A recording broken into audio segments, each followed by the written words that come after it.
it. He finally got his like growth, and then like immediately a wolf attacks him. Yeah, It was so he was just funny. like, you know what? Maybe I have. It was that exactly.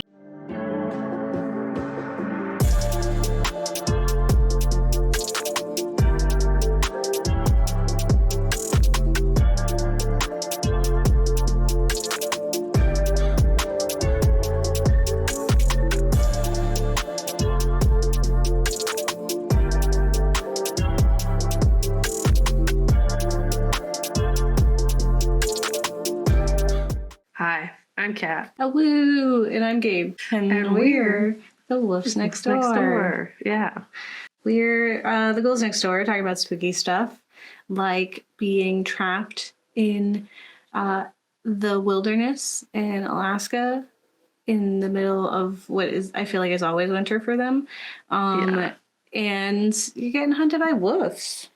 Yeah, you're just out in the super cold because you were on a plane, and it's basically like the intro plot to the video game The Long Dark. Not literally, because it's about a book that someone wrote, but it's a similar plot line where you're on a plane and then you crash, and then suddenly you're in freezing cold time, and also animals and other things are there to get you. But in this even case, worse, because it's like wolves. super cold. Yeah. It is Alaskan cold. Yeah, we're going to be talking about the gray from a long time ago. But to talk about wolves, I was like, let's do that. Especially because we're spending a lot of time discussing the realities of these animals. And I think there's an belief that goes around with wolves that isn't real. Just like understanding of wolves that just isn't real. The reason they like it is because it is the basis of them. Like animals are and like follow patriarchal standards. That's also just like the alpha beta thing. Like it reinforces this like toxic masculinity time, and they're like, we can't lose that. The wolves are like us. We must defeat each other and never help anybody because this is capitalism. Yeah. Well, but there are alphas. Not all, like most of the time. Yeah. And in wild wolf world, like when they're just free and not in captivity, they're just families. Yeah. They're so just chilling. It's not like we listen to this one and that it is about community, right? They do have community. I read this book earlier this year called Once There Were Wolves. I believe that's what it was called, where it was like a person who studied wolves and she was like protecting them. But it was also an understanding of like, they're dangerous. Like they're wild creatures. And it was her fighting against like the locals because they were reintroducing wolves back into the land because they had been hunted to the point of almost extinction. And so they were reintroducing them, and the locals were like, we don't want the wolves here. They're going to eat our livestock. And so it was about like, they deserve to be here, that kind of stuff. Yeah, the wolves are in fact endangered, especially the ones that present gray. Like the title of the film. So that's real. Interesting. I am excited to hear about it. This is my second time watching this film, and I liked it the first time. I like it this time. I think it being a survival film and also just like a really honest kind of approach to it too. Like these people were very real.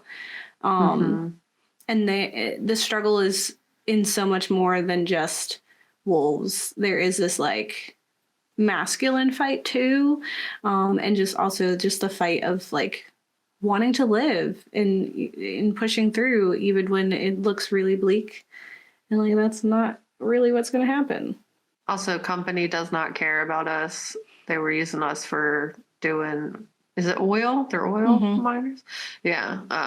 They don't get, they just get to not pay people now, and they're not going to come look for us kind of deal. There was also a little of that, which was interesting.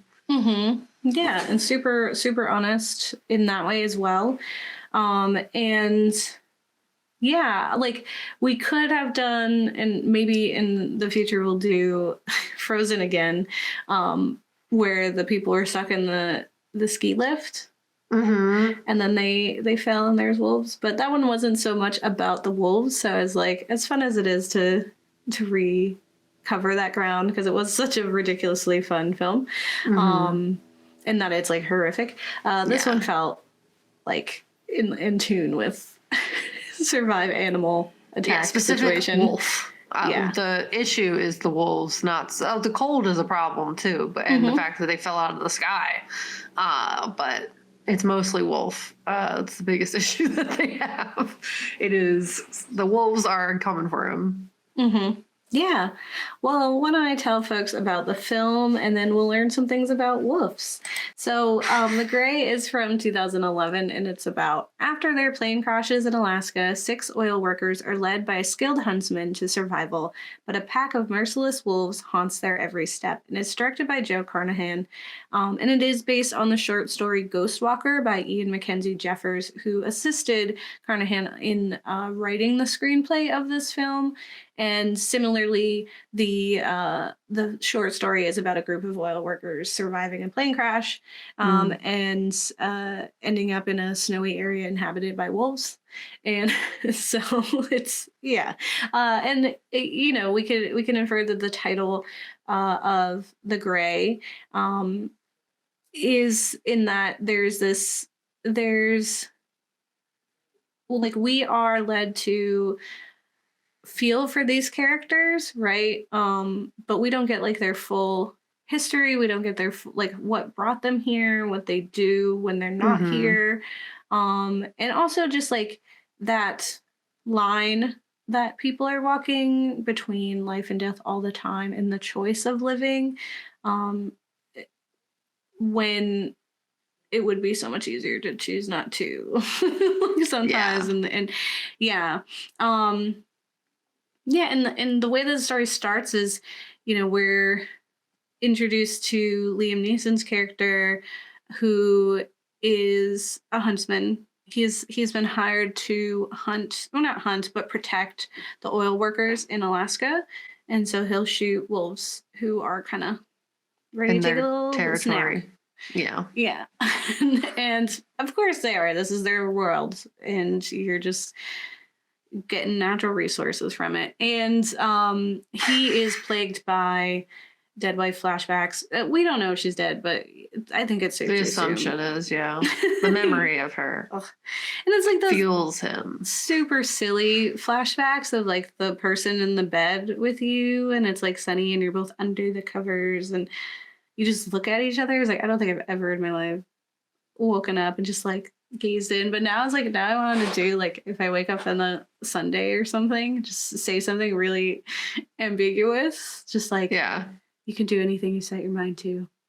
And like, no, I remember now she did die because they injected her with like an IV or something. Oh, right. She was sick. She was sick. So that's the memory that replays 80,000 times. Yeah, constantly. And that's her only existence, is for her to give him pep talks. And to be his thread, which is a peeve. It is a super peeve, especially because she's the only woman besides the flight attendant that we see. So it definitely doesn't pass the Bechdel test, but I don't think that's really what it's about. So I allowed it. I was like, it is really more about Otway Neeson's character than it is about his wife. Honestly, she really could be a sexy lamb. And it doesn't matter. Because he is plagued by these memories of his wife that we can infer even before we see that she had been sick, is dead. Because again, even if you're far away, I just don't think you think back to that very specific morning where they were like, never give up. I just want to roll over and do that. Get my makeup done so I look really flawless. Just be like, never give up. Keep singing. Yeah. So like, just, like. So that when a movie is made about Mike, that there could just be that over and over again. He was like, the main no, driving force. You are not dead wife praising me. I won't listen to it. He's like, I'll just leave the room. Yeah. Not hearing it. And I was like, but then what do you do if you end up in the tundra with the wolves and you need something to motivate you? And he's like, okay, either I end up there and I don't have those things, which is fine. But if you say that stuff, then you're guaranteeing that I'm gonna end up in this situation. Yeah. I was like, okay, fine. Whatever, dramatic. He's very sad. It's not like a super fulfilling job, obviously, but besides that, he seems very lost, and very depressed. Yeah. And depressing for sure. For sure. He essentially, like, one of the first things that we really see him do is consider unaliving himself with his gun that he was using to shoot the wolves. And he ultimately chooses not to. He ends up on the plane. It does make you wonder, like, I bet you wish you just did. You wish you went on your own terms, right? Yeah. Also, Instead if he of had the dramatic plane time, yeah. If he had, I don't think the men would have died in the same way, and very possibly could have maybe not died. Like if they just stayed at the plane? No, maybe even not just stayed at the plane, but maybe if they went a different way or decided different things. The wolves saw them because of him. Anyway, they end up on a plane, and it's like a super shady, like very low budget plane. Like he just walks onto this plane with a gun. So it's not like a real, like he's not going through customs or whatever. It's also Alaska, and it's oil workers. It's like a work plane. Yeah, it's like they're playing to get back or something. So he's on this plane, and we get introduced to all the rowdy men in this different way, and they're all like loud and rambunctious, and the way you generally see like the both complex and simple characters that you would find in any work environment like that.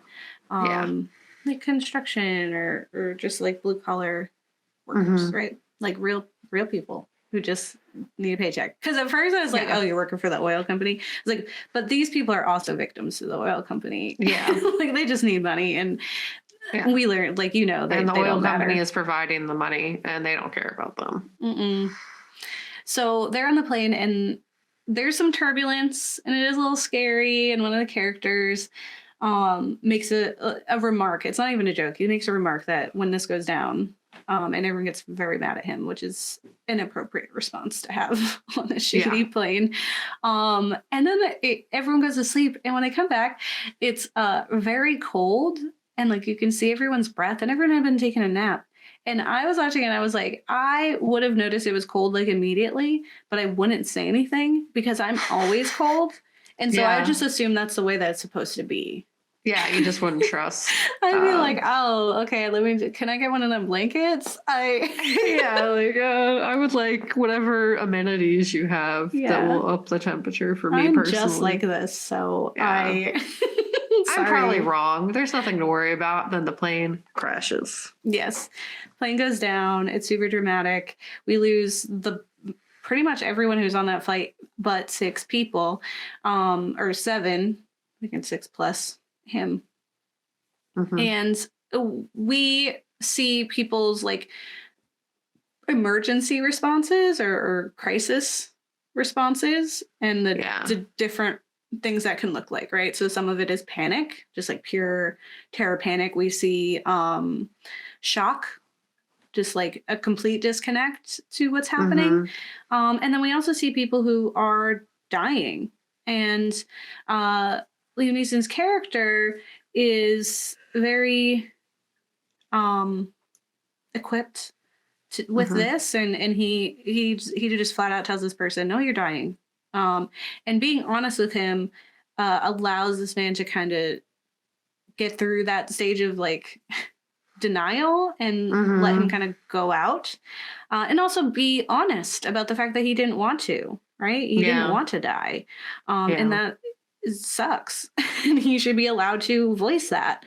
And so yeah, and I had heard from there's like I think a EMT person on like Reddit or something that shared whenever they were honest about what was happening to people, that oftentimes those people were actually really good about what was happening. Yeah. And yeah, would be thankful for the honesty, like instead of just lying to me and getting my hopes up, letting me come to terms. And we see that throughout the film, like people coming to terms and how it can be a brief reprieve from something that can be really dark and depressing, obviously. So we're left with a few folks, and you know, some people are just quiet and brooding, other people are loud and upset, and then you have Otway who's quick to be like, all right, here's what we got to do. Like, we got to find food, move all the bodies, blah blah blah, take stock of what we have, who we got, and we gotta set up, we gotta make a fire because we're gonna freeze to death. We're in the Alaskan wilderness, it's cold as heck, and this is when it gets to the evening and he hears noise.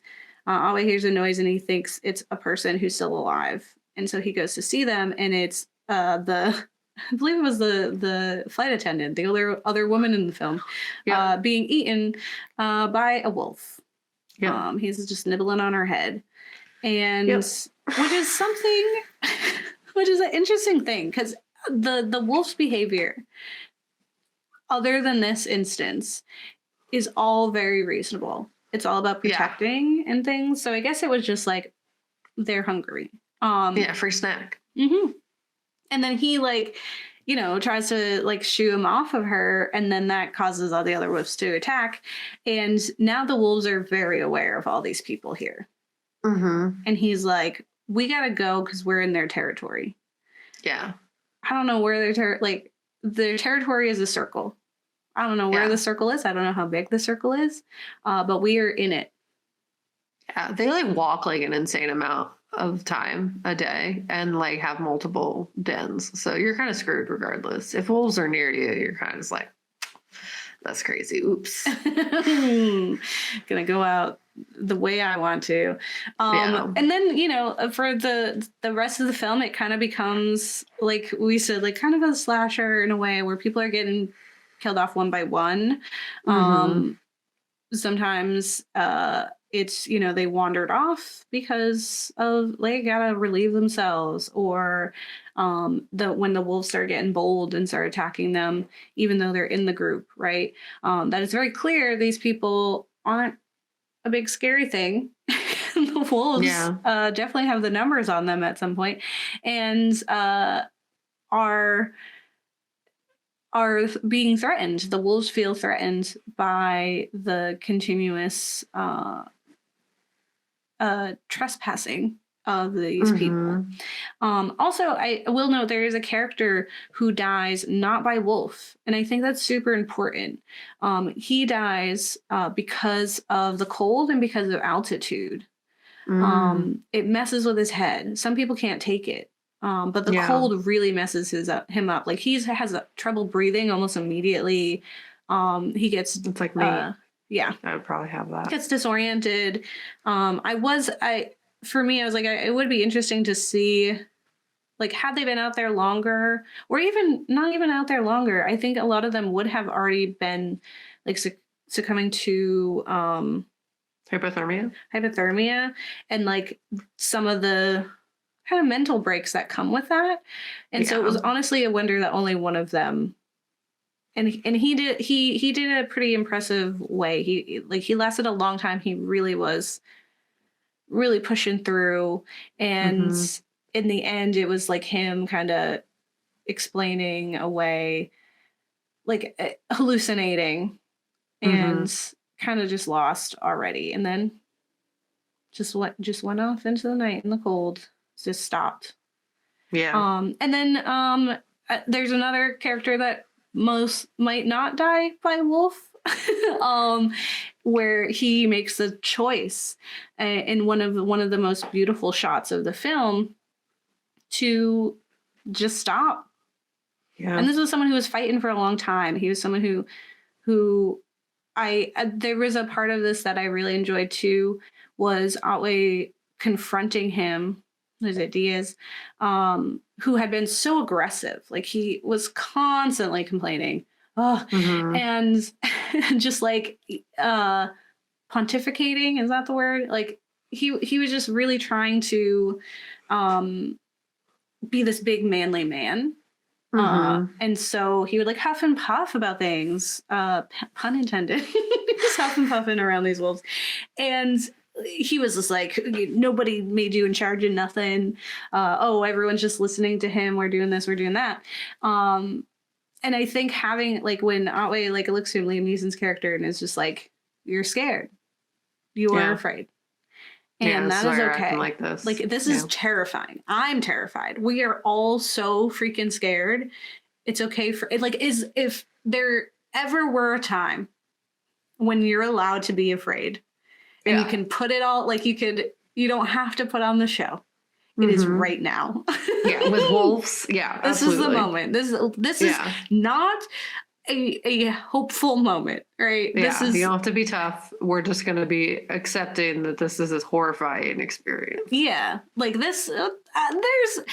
There's not a lot of hope here. Okay, this is a very bleak, depressing, and just very honest situation. It's okay. We all are upset. You should. It's okay to be upset. And he's just like, okay, sure.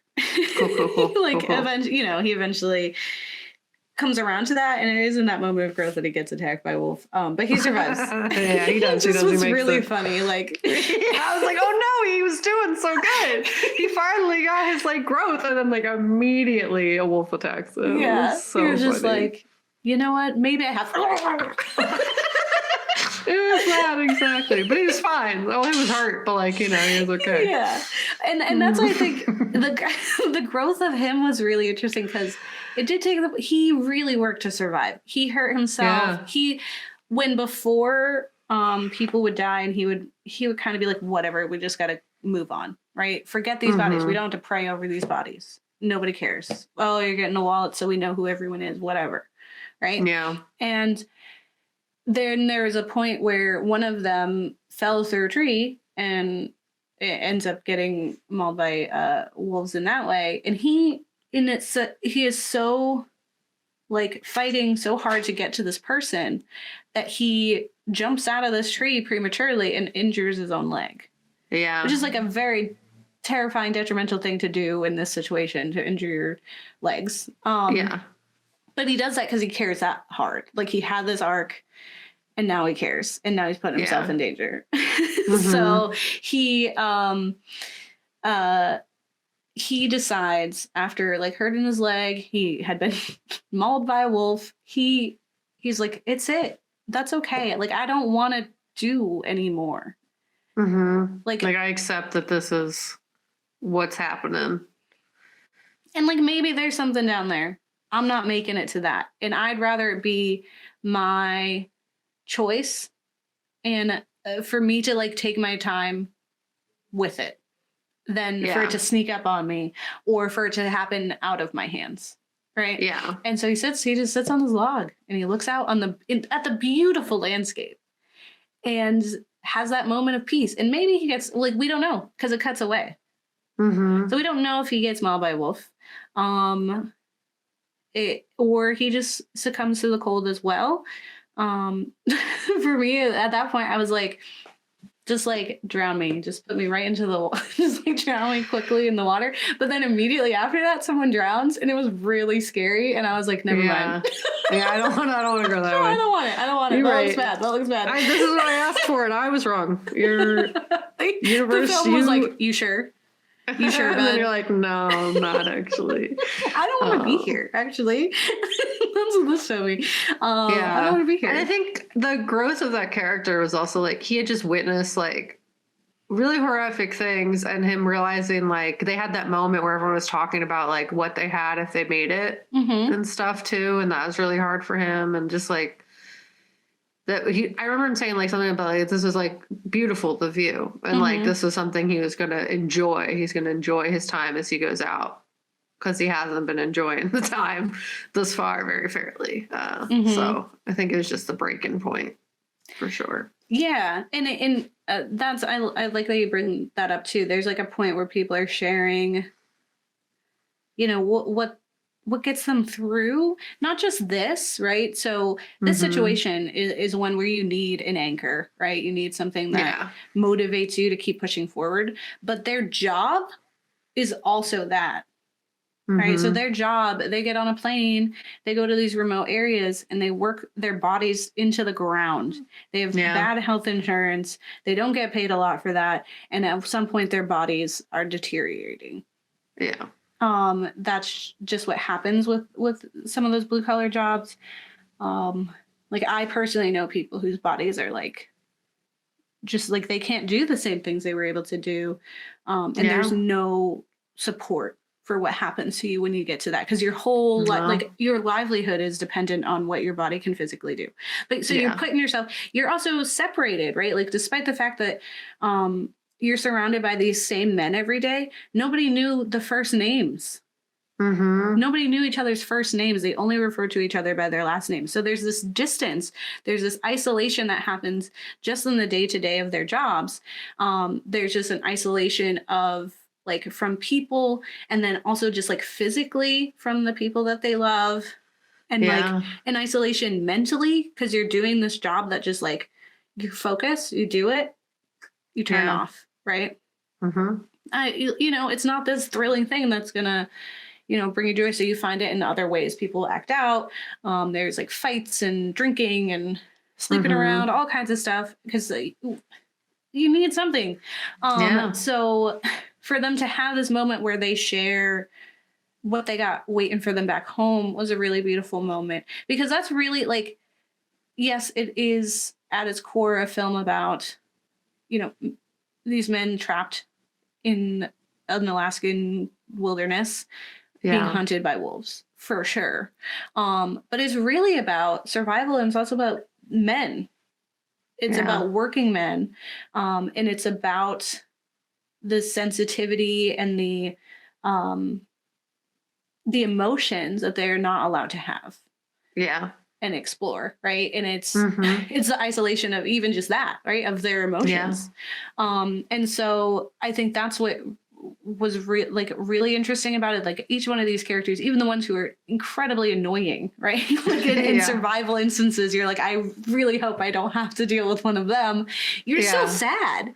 Like the one guy who was so loud, I forget his name, like Johnson or something. He was so loud. He was the one who was talking trash on the plane.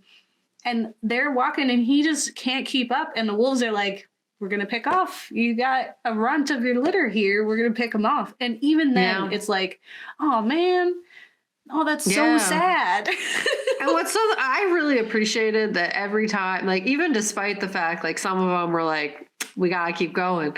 Like they ran back for him. Like they always tried to get everybody. And that was like a big deal.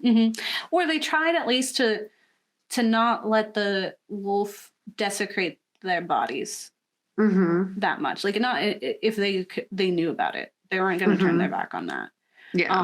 Even when it's a lost cause. So that also was it. And the gathering of the wallets, which at first was to gather them so that there's identification that we can bring back to their family, right? And you think of like dog tags. Like if in instances of war where we're losing people and that's all we can bring back is this identification of them, this proof that they were there. And later it evolves past that into a glimpse into each one of these people's lives, because Liam Neeson's character does look through them and he sees pictures in their wallet. And again, this was 2011. I was like, I don't know any millennial or younger that carries pictures in their wallet. No one would know who I love. It's like, I don't even have a wallet. Now I have like a little pouch for my credit cards. But like before, they just freeball like in my fanny pack. Like it was a mess. I was like, no one would even know what this was. Like, I have a passport. I have a state well, ID. you'd see like You don't know my address. Who are you gonna tell? business cards or random postcards of places I've been. Like maybe you'd find Yeah. that. Like some receipts that I shoved in there. Unless you're gonna see a half-eaten granola bar. Yeah, right. Like a candy bar that you forgot existed and is melted to something disgusting in the front of your bag. Yeah. So for sure. I do have a little wallet. I do have a little, it's like a little recycled plastic kind of wallet. And it says, uh-oh, there, go spend it again. But I don't have any pictures in there. It's like you can find my insurance card and and maybe the little punch card for my favorite coffee shop. But you're not going to find pictures of people I love. So, but these what we learned is that we need to get some pictures of people we love in case we fall out of a plane into an Arctic wasteland. Yeah, where wolves are, so that if someone wants to know who we were, they have something. Yeah, we need to have pictures saved in our wallets of people we love, and we need to whisper words of advice in the morning underneath the covers. We also need to purchase a wallet. Those are our tasks. Yeah. So any listeners, if you don't have one, get one. What are you doing? For this specific scenario only. Yeah. So he does look through these wallets and he sees a glimpse into people's lives and the people that they love and the people that they're away from. And also the people who ultimately are never going to know what happened. They're never going to know. And right out the gate when they crash, one of them is very blunt and is like, they are not sending anybody anywhere. One, that's resources. And they'd have to care. They'd have to care because what happened is they don't have to pay any of us. Yeah. They just have free labor. Yeah. No, like I feel like even though this film was a little older, it is a fair critique on capitalism and just like how all these men were surviving this time. Similarly, not getting hurt by wolves, but getting hurt like in the oil mines and like whatever. And then like the people who own these things don't give a crap about them. They don't care what happens to their bodies. They don't care if they die. If they lose one, that's one less person they got to pay to exploit this land and these people. Like, yeah. Well, it reminds me. I think I told you about this, Kat, in the video game Cyberpunk. When I'm in one of the elevators, there's like a news broadcast that comes up and it says, there's a story about these miners who got trapped underground for weeks. But because of the implants they had in, if people don't know Cyberpunk, you're like a cyber people. Robot. So Robot because of their people. implants, they were able to like sustain their lives. And also, so by the time they got rescued, they were okay. They were fine. And they were like, and thankfully because of their implants and other things, they were able to get back to work the next day. Oh, good. Yeah. Every time I'm like, oh my God. Capitalist hellscape that is this. And that's what this is. Like, if we swap out wolves for like, I don't know, besides like the physical thing, like elements and things that could happen to you as an oil worker, I don't know what goes into that. But if you think of like coal mines or things or other dangerous situations where you're breathing in things and people are just slowly dropping like flies, it's just swap out wolves with like a real situation and they still don't care. Like, so and so we also see in one of the characters who falls out of a tree trying to get to freedom, and I felt for him because that's who I'm dressed as. I'm not crawling over that thing. Yeah. He's just like, I got a thing about heights, and I was like, you couldn't make me. Like, I physically wouldn't be able to go. Injured too, that like made it hard for him to do that. Like he had his hand got like hurt. I don't remember how. Like I think he got bit or something. Like his hand got hurt, which made it hard extra in addition to just being terrified. And I don't got no upper arm strength. Like I don't have strength. Period. Yeah. Second, I just like the strength I have is that my brain will physically stop me. I will not be able to go off that thing. It would be like, I'm like, you know what, y'all? I'm going to chill over here. I'm just going to look out into this beautiful wilderness. I'm more likely to be the guy who jumped to the tree than I am to slide along the rope for the tree. Yeah, I might jump because, because then it's fast. Yeah, it's fast. I'm just over there. I'm not slowly crawling over there. No, but he did, and I feel for him. And he does die. He falls a lot through the trees. Because I was like, oh, you are up on the trees. Just stay in the trees. Somehow get to the next tree and get to the next tree. It's going to take a lot, but you're not with the wolves anymore. Yeah. We're in the trees now. We live here. But he fell through all the tree. And what he gets in that moment, like his death is that he's getting torn apart by wolves, but what he sees is his daughter. And he's kind of reunited in his own way. And that was, it just shows like the power of that, of acceptance. And then ultimately in the end, we have this moment where Liam Neeson's character is confronted by the fact that he did try to unalive himself before and chose not to. And again, boy, is he regretting that. But he he just has that moment where he's just like, well, I didn't. I chose to live on another day. I chose to do the quote that I was saying a million times, like once more into the fray, right? Yeah. And that was like the whole theme of the film is like, despite those feelings of isolation, despite the bleakness of the situation, every one of them kept going. Even the one who decided like, I'm at the end. Like that was a choice, and it didn't feel like he was giving up. It felt like he was accepting, which was different. Yeah, in that specific scenario, the survival rate is pretty unlikely. So it's fair. Yeah. I understood why he did what he did. Yeah. And I mean, spoilers for this film that came out in 2011. I do like that we end with this situation where it is revealed that this whole time they were walking further into wolf territory, not away from wolf territory. And he just ends up in the wolf's den and having to box these wolves, but it cuts away. So, I mean, we can infer he gets rocked by these wolves. Like, he's not, I don't think he wins against the wolves. The sad part is he brought all these people's wallets to the wolf den, so no one's going to ever get those because no one else is going to a wolf den. Yeah, they're never going to know that that's the way that they went. The wolves are going to pee on the wallets and then just be done. Yeah, that's true. And now, if they do find the crash, they have nobody's identification. They just, I guess they'd have the manifest and be like, everyone's dead. Yeah.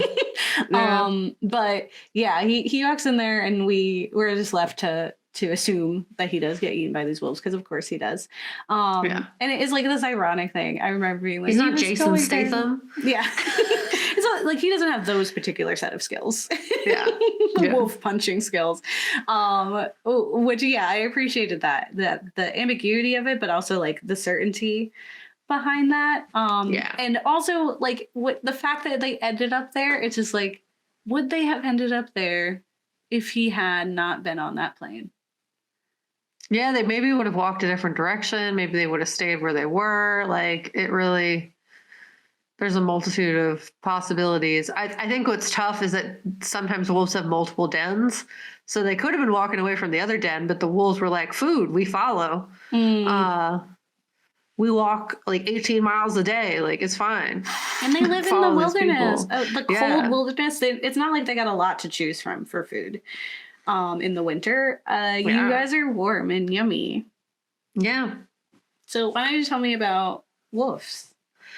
Yeah, so I got some wolf facts for you. I also have, as we enjoy, the wiki how to survive a wolf attack, just because they're fun. It's just fun.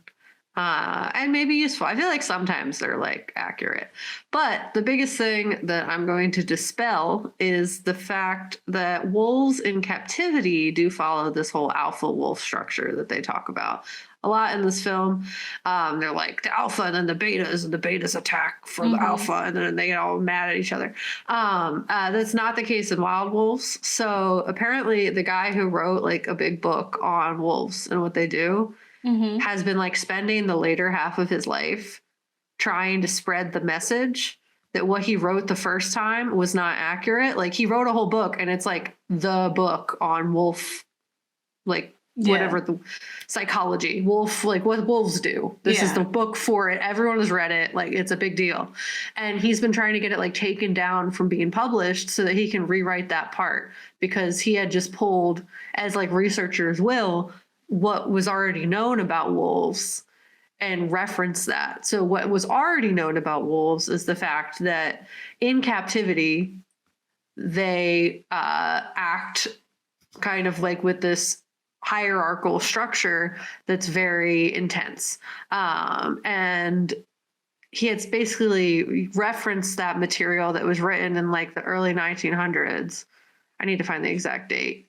But he had basically written and like referenced this other guy's work and then found out later that that was not the deal. So I found some articles, and it's Is the Alpha Wolf Idea a Myth? From Science American. And they basically say like the idea of wolf packs, that the idea that wolf packs are led by a merciless dictator, an alpha wolf, comes from old studies of captive wolves. In the wild, wolf packs are simply families.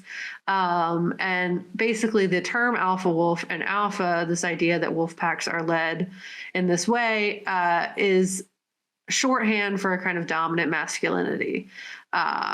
And it turns out in recent years, wildlife biologists have largely dropped the term alpha in the wild. Researchers have found that most wolf packs are simply families led by a breeding pair, and bloody duels for supremacy are rare. What we basically get is that like they're just like nice to each other. They just take care of each other. They just like vibe.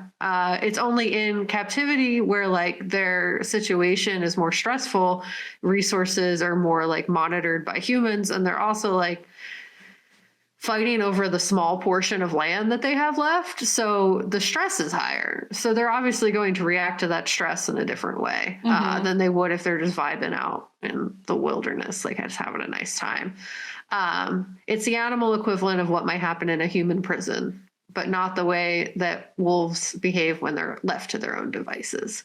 So basically, this guy has been dedicating the second half of his like research to be like, hey, this isn't true. Actually, it's really rare for that to happen in like wolf society. So stop telling people that they're alpha wolf. It's so embarrassing. Yeah, because it's like I wrote that and they won't let me take it off the world. Like they won't let me take my book down and fix it. So like an amendment. And now we have like people don't care. They want to believe the alpha wolf thing more. So they're just like, it's whatever, buddy. We like this story, so we're gonna keep it. There's if we're in the situation where we are dealing with wolves, there are things you can do. The biggest, it's kind of the similar advice. Wolves are a little different than say like bears, where there's like different rules for what you got to do. And it's also a little different in that you can't really walk away from a wolf in the same way you would walk away from other animals. So I found some information on the great state of Alaska living with wolves. They kind of go over what safety in wolf country is. And basically goes like, if you are to encounter a wolf, these are the things that you want to make sure you do. They basically say generally they aren't super aggressive unless you're like in their space or they like happen upon you, but they generally try to avoid humans. They find them scary. They don't like fire. Like they don't really want to be in your space. So if you are to encounter a wolf, it's usually because they're desperate. They haven't been able to eat for a while. They're very hungry, or they have puppies to feed, like they got babies. So they say the rare event that you do encounter an aggressive wolf, they say do not run, act aggressively. They say don't like try to be calm and like nice to the wolf. You got to be like I'm the wolf now. You know, you got to really like be big and scary to scare the wolf away. You can't just be like, oh, puppy. You can't be like, hey, buddy. You can't show any weakness. Like the wolf will eat you. Like it hesitating. Yeah, it's not like a shark that it's like, oh, I took a bite and that was gross. No, this wolf is hungry and it wants you specifically.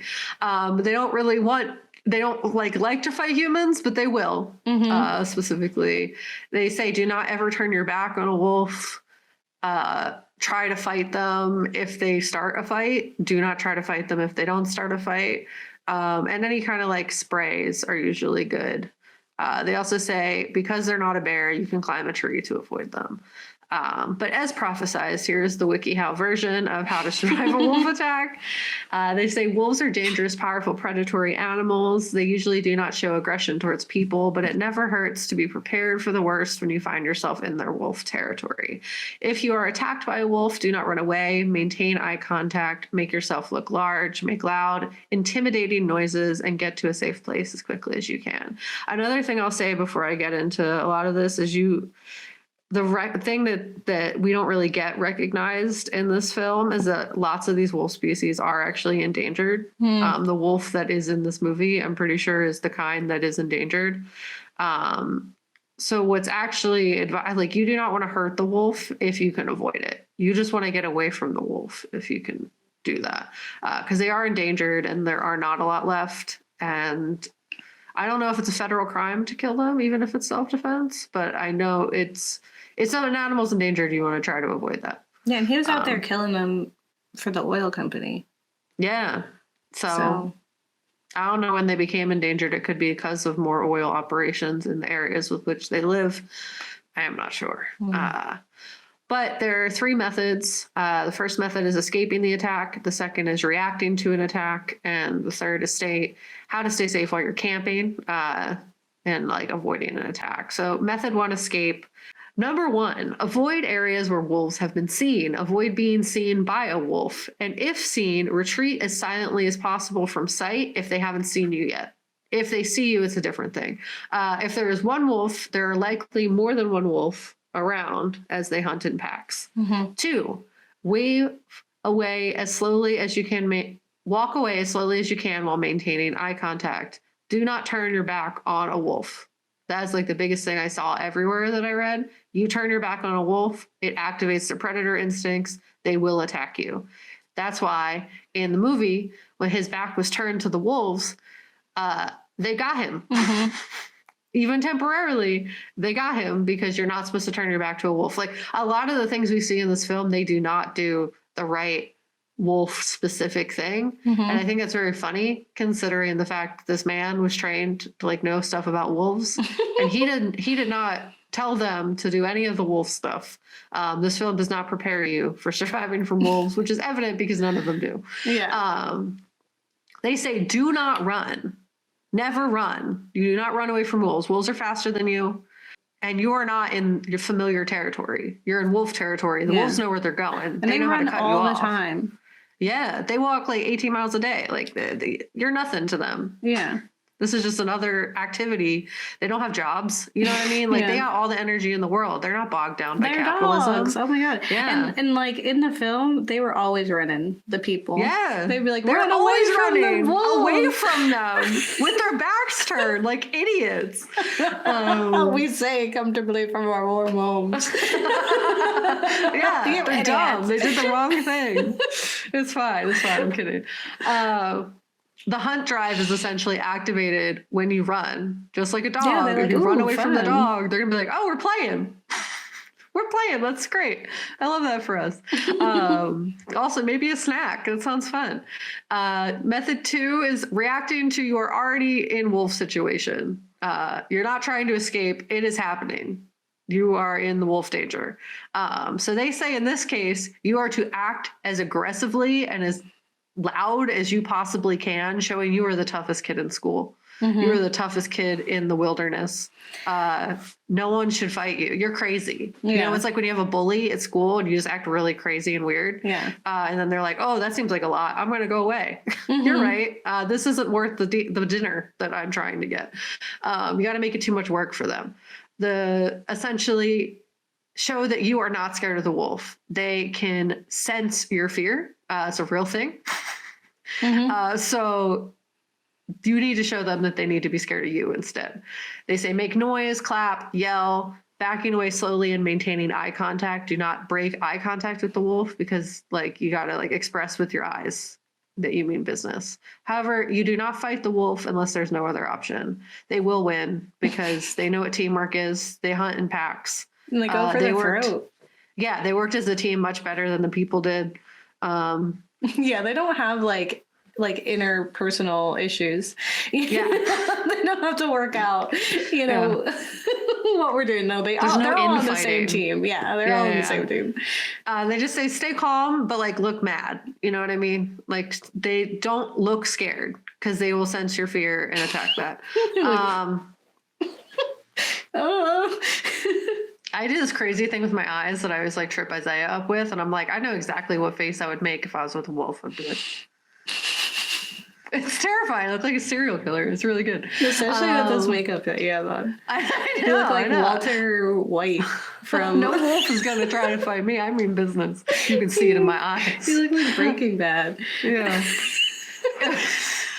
Do I? That's really funny. Yeah, you do. That's really funny. I honor that for myself, I guess. Oh, yeah. That's Hal from Malcolm in the Middle. I loved him growing up. What we say, okay, number 2, fight back if the wolf attacks. Obviously, you're not trying to kill the wolf, but you do want the wolf to stop attacking you. So if it fights you, you will fight back. It's just what you should do. If you don't want to die, you should fight back. And they did do that. They fought back.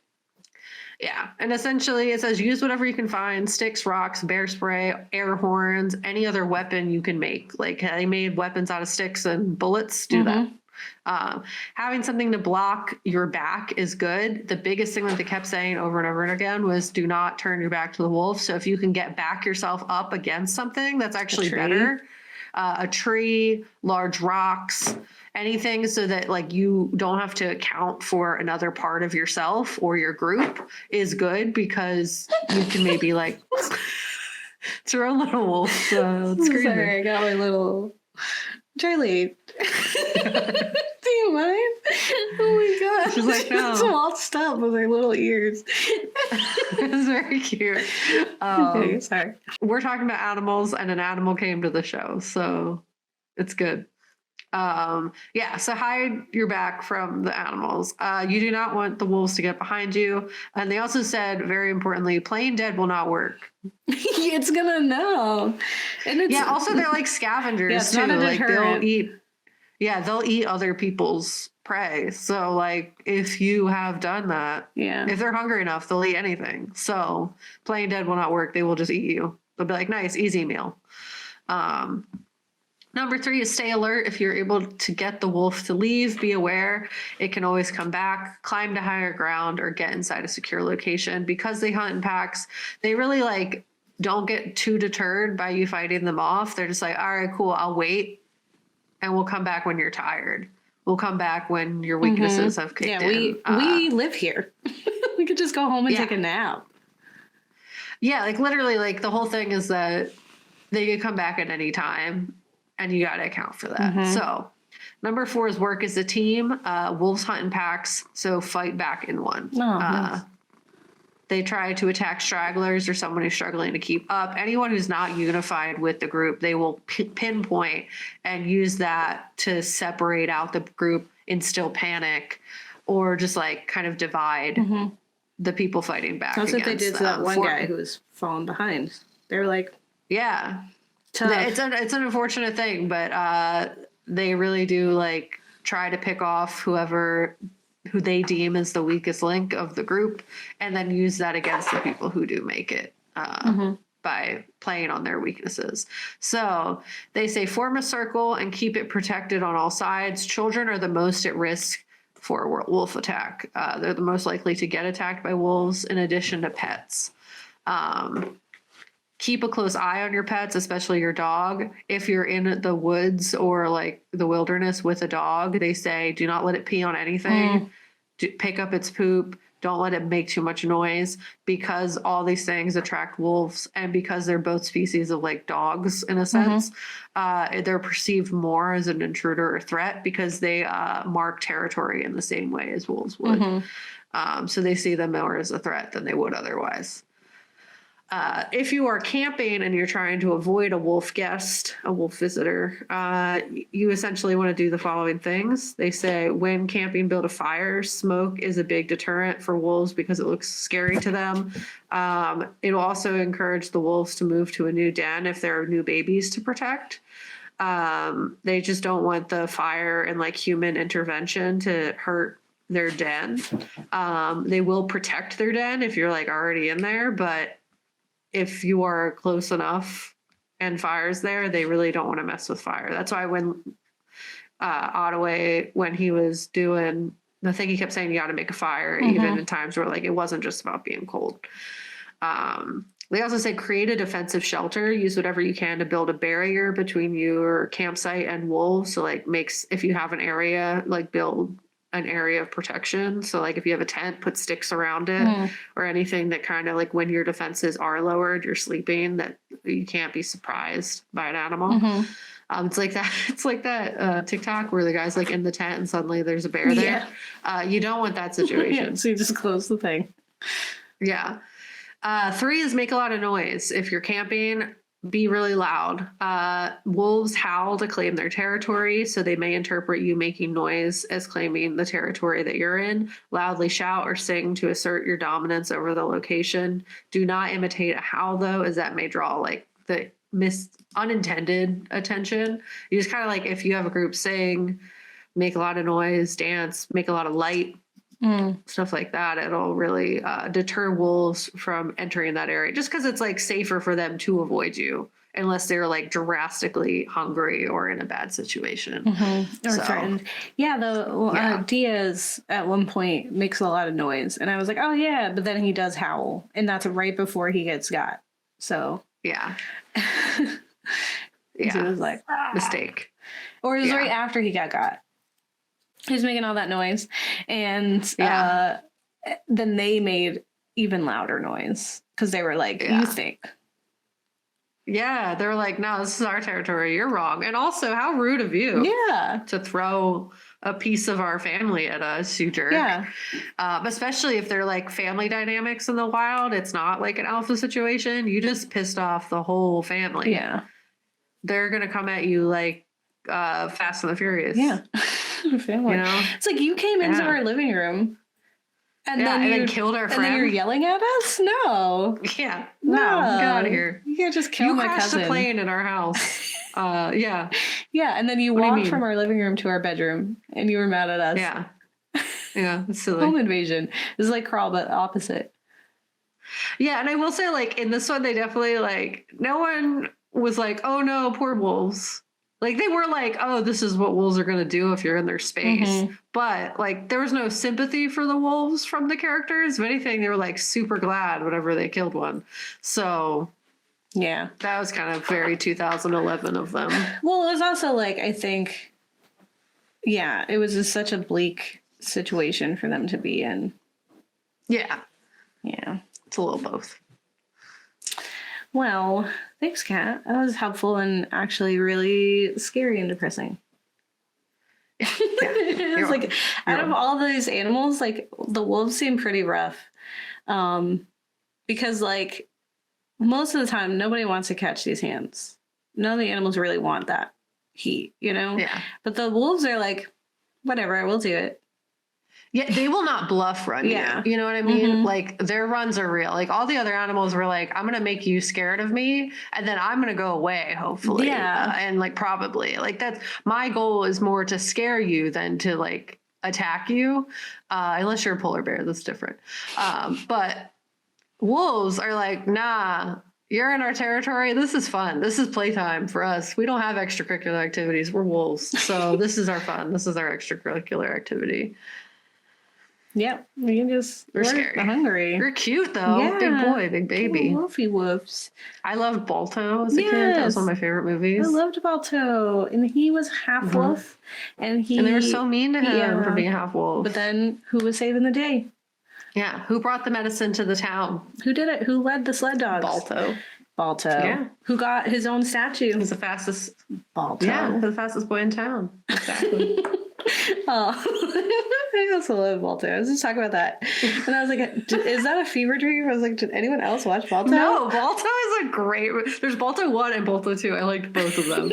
I was one of those movies I watched over and over again. Anything that was like animal focused, I was like, yeah. Yeah, animals are cool. Yeah, I love Balto. He's a good wolf. And these were also good wolves. They just... You were in their space. Like, you really can't blame them. I don't think Liam Neeson at any time was like, it's their fault. Like, fuck them wolves. Oh, yeah. He was like, we're here. We got to figure it out.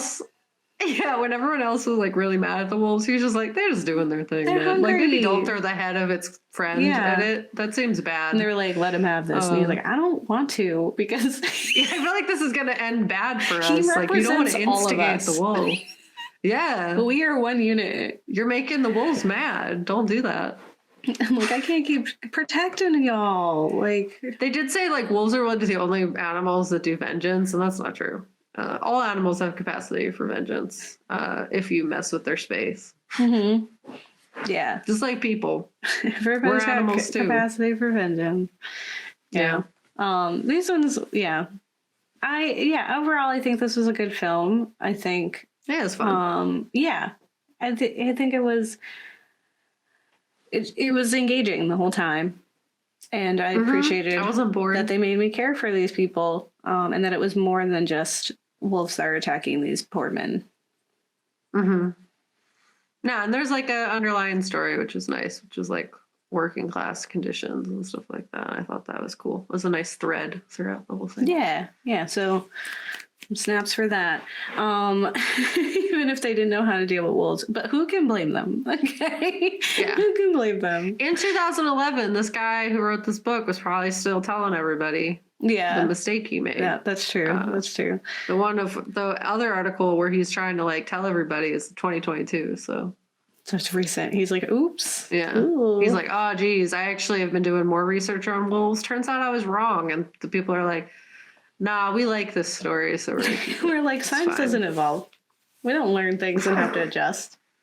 We learn things like once and then that's it. That's enough. Yeah. Some guy said a thing once and we use that forever. Yeah. Nothing has the capacity to change. Yeah, the Earth is still the center of the universe. And if you don't agree, we're going to excommunicate you. It's really wild. The world is wild. It's exhausting to be here. Yes. Well. But we're here. We survived the wolves. Well, you didn't. And I am a wolf. So. Yeah. Oh, you're going to get me at the end of this. Damn. Yeah. Well, one guy drowned. He didn't get wolfed either. Yeah. So the elements were out there. Elements were getting people too. Liam Neeson also had to have immediately, like, in the time from Fight Wolf to Water, like, he had to have early hypothermia or, pneumonia symptoms. Like, there's no situation in which he was fine. Yeah. After that. He had frostbite all over his face. Yeah. And he was in freezing cold water for, like, a long time. Yeah. Fingers and toes are gone. They're gone. Yeah. Like, cryotherapy is a thing, but you're not supposed to stay in there that long. You can't you can't freeze people. You can't freeze people. We can't do it fast enough. So, that is our discussion about the film, The Grey. And we have one more film in our Killer Animal series, and we're closing out the year. The year is just about done. That's crazy. 2023, goodbye. Hopefully 2024 we're less burnt out. We'll find out next time on Dragon Ball Z. We might. Yeah. So look forward to what we got going on in January. And in the new year, new us, 2024. Let us know what you are looking forward to, what you want us to cover in the new year, and how you feel about wolves. Do you think you could survive a wolf wanting to eat you? You can't. Let us know. I know, and all these situations, I am dying. I have no illusions of grandeur or pride. Take me out. I'm sitting by the water and I'm just going sweetly into the night. Done. Leave me at the plane. Yeah. The fact he made it all the way to the tree fall. Nah. I would have stayed at the plane. I'd be like, that's crazy. I'm just gonna freeze. It's cool. Yeah. Maybe the wolves will chase you and I can chill. Yeah, like it rains once here and I like have to dissociate to get through it. You know what I mean? Like how? I'm not. It's not for me. I can't breathe if it's under 40 degrees. Yeah. Am I gonna find my inhaler when I get off the plane? It's gone. Half the plane fell out of the sky. The whole plane fell out of the sky. Exactly. I'm not living. Well, I want to be going to Alaska. It's not a place I want to go. That's like Australia for me, where I'm like, respect. Respect that you exist. For you. And that some people are built to live in you. I'm not. I don't even want to visit. Yeah. I'm happy to learn about it from afar in safety. I'm not made for cold. Yeah. I was, but not. My lungs don't work. My lungs don't work for it. Yeah. So I feel that. As we learned last week, I'm a Floridian. I'm not doing it. Mm-hmm. I was born in California, so. All right. Well. There we go. We're made for warm. We're made for warm. All that being said, don't get married. Lead your kids. Yeah. Or you'll blissfully remember your kids in the moments when you're dying by getting ripped apart by wolves. He died by a tree fall, and then Extra died by wolves. He wasn't dead yet. He was both. just like... I know, but it was both. Yeah. Like, he wasn't walking away from that. He was not. He was, yeah. Well, it's just like in Frozen when he, like, fell and he, like, put his legs straight out. Like, why would you do that? Oh, my God. The worst. Oh, my God. All right. We'll see you next week, ghouls. Bye.